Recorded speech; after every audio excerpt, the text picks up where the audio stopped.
kong maging mahinhin, matapat, masunurin at magalang. Sa bawat kilos ko, may matang nagmamasid sa akin.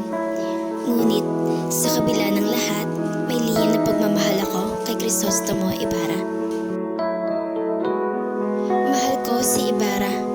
Sa bawat liham niya, ako'y muling nabubuhay. Sa kanyang mga salita, natagpuan ko ang lakas na hindi ko alam na mayroon ako. Pangarap namin ang isang buhay na payapa, isang mundong malaya sa takot at pang-aapi. Ngunit, ang pag-ibig namin ay hindi sapat sa mundong aming ginagalawan. Ang lipunan ay may sariling batas, ang pamilya ay may sariling pasya, at ang simbahan ay may sariling hatol. Sa bawat araw na lumilipas, ramdam kong unti-unting lumalayo ang aming mga pangarap.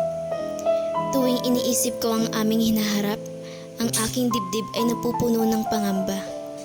Mahal ko siya, ngunit mahal ko rin ang aking pamilya.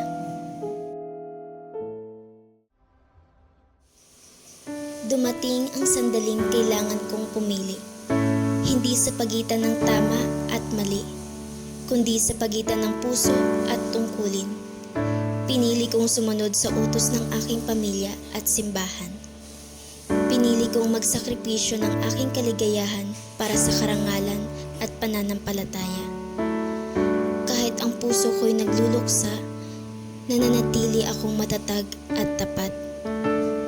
Masakit ang magpaalam sa pag-ibig, ngunit mas masakit ang mabuhay na taliwas sa paniniwala ng lahat.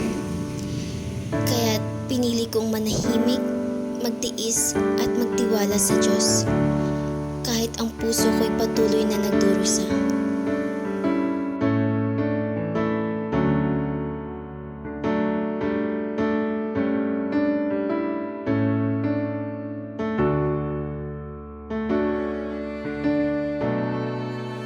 Ang aking buhay ay puno ng pagmamahal, sakripisyo at pananampalataya. Sana ang aking kwento ay magturo sa lahat ng kababaihan at kabataan, ng katapangan at katapatan sa kanilang puso at sa Diyos. Muli, ako si Maria Clara.